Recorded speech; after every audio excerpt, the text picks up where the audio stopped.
gun at the officers. Yeah, so if you look at that still image, even though you don't see all of the officers, the involved officer was just outside the frame in the direction that that barrel is emerging from the blanket. But it looked to me as if that gun in Mr. Locke's hand was pointed toward the floor. And certainly when the county attorney's office reviews that case, they will be carefully examining all of those factors. And I'm absolutely positive they will take a look at that.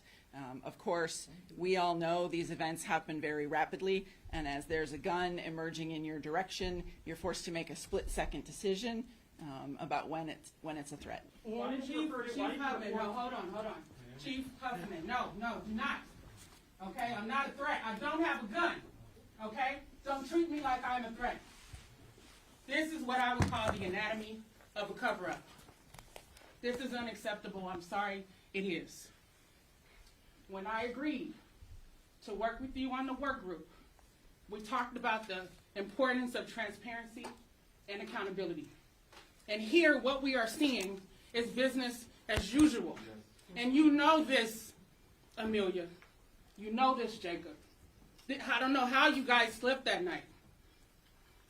I couldn't sleep at night. Tears from a mother's perspective, thinking about what happened. I saw the picture of Amir. He looks like a boy. My son is 17 years old. He has slept on his friends' couches for sleepovers. So we cannot sit here and whitewash this and pretend that it's okay.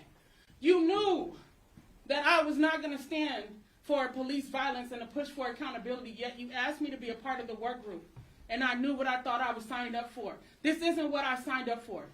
I understand if you're not comfortable having me continue to co-chair, that's your prerogative. I signed up to help bring recommendations because we're tired of being killed. We're tired of the cover-ups. We're tired of the excuses. And to hide behind the St. Paul Police Department, the deadliest police force in the state of Minnesota, is unacceptable. You all had no business agreeing to carry out a warrant, and now you're claiming that's part of their investigation. You don't know. Well, why the hell did you all sign up to do this in the first place? There was a homicide that happened at 1-something in the morning on Hennepin Avenue. Someone was killed, and then the person drove away in a black SUV. They're still at large in Minneapolis, potentially a threat to residents. But you all go do something for St. Paul Police, and now you're trying to hide behind that decision. It's not acceptable. We are ready for change. When the people voted to re-elect you, Jacob, they not only showed that they wanted to see a new leader, right? Not saying you're not the person who got re-elected, you got re-elected. But what they were expecting is a new beginning. That's why they gave you more power and authority. So that is what we want to see as the residents of Minneapolis. We don't want to see cover-ups. We don't want to see whitewashing. People are asking very simple questions that have still not been answered. Amelia, you're saying you want to be the chief? Then act like it. Demonstrate integrity. Don't cover up for what those cops did. If they knew that the kid had a gun as he started waking up, say, drop your weapon. They didn't do that. One cop opened fire and took the life of a child who was trying to go back into his blanket. Any mom can see what happened there. So I can't tolerate the whitewashing. I'm sorry, y'all. We can't do this. I know you have your narrative. I know you have your script. And no, you guys didn't personally go shoot somebody. But you do have the opportunity to make it right. To talk about the fact that you changed the no-knock warrant policy. Where's the evidence of that? That wasn't present on what happened to Amir Locke. So if I'm going to be the co-chair of this group, I'm expecting strong leadership. I'm expecting integrity, and I'm expecting accountability. Yes. You guys aren't going to waste my goddamn time. And I don't care if you guys had your security trying to stop me. I can be used to come speak the truth about what needs to happen, but when it's time to call out these inconsistencies, these inaccuracies, the lack of information, I got to sit in the back or even not even be invited.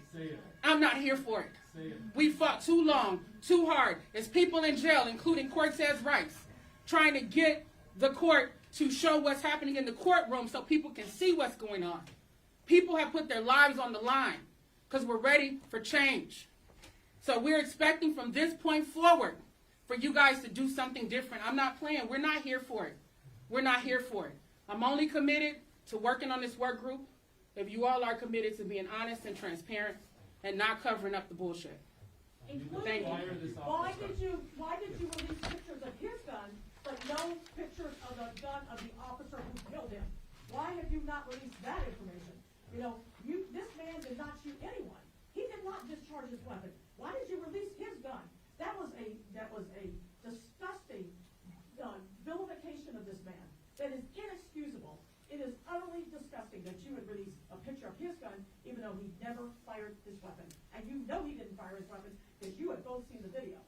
This is the kind of lack of transparency that Makima is exactly talking about when you send out these sensationalistic pictures of his gun, a man who has never committed a crime, but you don't release the videos, or rather the pictures of the officer's gun. So, Ms. Gross, thank you for being here. And Ms. Levy-Armstrong, thank you for your strong words. You acknowledged and rightfully pointed out that at this moment in time, we need accountability, we need leadership, and we need transparency. You asked whether we wanted you to continue as co-chair. The answer is yes. We are dead serious about seeing the necessary changes through. And the necessary changes start with being honest and transparent. That begins with all of you here today and releasing body camera footage in the immediacy so that people can see exactly what is in it, good, bad, or ugly. But it doesn't stop there. It goes on to getting the necessary facts of the case, and I know, speaking from experience, that there is an ongoing tension between getting things out quickly and getting things right. We want to get things right. We want to, excuse me, we want to gather the necessary evidence to make sure that we are not telling you something that is inaccurate now, only to correct it a day later. Why was Amir Locke referred to as a suspect? And so I'm going to ask, Why was Amir Locke referred to as a suspect in the MPD's press release? That's right. I don't know. So, can you And speak? again, why was his gun pictures released? So, but we could do one question at a time. We do want to answer the questions, but I would also prefer just to one question at a time. To your question, I do not know. Does the chief know? Can the chief answer that question? Go ahead. So yesterday, at the time that we were putting out the press release, we didn't have as much information as we have now, of course. And so it's unclear, certainly unclear yesterday, but it remains unclear if or how Mr. Locke is connected to St. Paul's investigation. And more information will be coming as St. Paul digs further into the case. Why did you refer to him as a suspect in a press release If you didn't know. if you That's didn't all the know? time we have, everyone. Let's call it. No. Was anyone apprehended as part of this? Also, When will you release the search warrant? Carl is Shame. walking out of a press conference Shame. transparency. You are a murderer! You owe us answers. This is a shame. This is what we have been fighting against. This is what we've been fighting against since George Floyd was killed. Running away from accountability and transparency. This is shame. Residents or people in Minneapolis need to know this cannot continue. They killed a young man who was sleeping. He did not even have a chance. And for a lot of the media already shared the one where he had the gun holding it. You know, if you are anybody who's a gun owner, that if your finger is out, you are preparing, but you are not ready to fire because you don't even know who's in front of you. This young man did not have a chance. This was Breonna Taylor in Minneapolis. And even worse. And the mayor and the chief are running away from questions. I have to say it. I have to say it. I have to say it. All right, I'm getting this as fast as I can. You saw what happened just now when I asked about why they released those pictures of his gun, though they never made an allegation that he fired it. And you can clearly see in the video that it was never fired. In fact, he never even pointed it at an officer.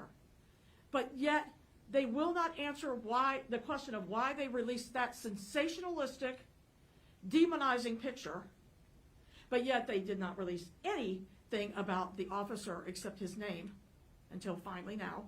And they certainly did not release a picture of his gun. Wouldn't that be more relevant to news media? That was a gun that was fired. Why would they release a picture of this man's gun? What was the sole purpose of that? Well, we know what it was. It was sensationalistic demonization of a victim of police murder. Plain and simple. And I'm disgusted by it. I'm disgusted by the fact that these elected officials and appointed officials cannot actually answer a simple question. They said, we'll do one question at a time. I think I asked my question 3 times. Why did you release the pictures of that gun? What was the purpose of releasing those pictures? And yet they ran away. Time's up. Ran away without ever answering that question. There was not one legitimate reason for releasing that picture. It was about associating a man with a gun to try to create a narrative to justify what the police did. That is what happened here tonight. That's what happened when they released that yesterday. It is reprehensible. It is disgusting. We are not tolerating it as a community any longer, and that's why we had to be here tonight. Thank you.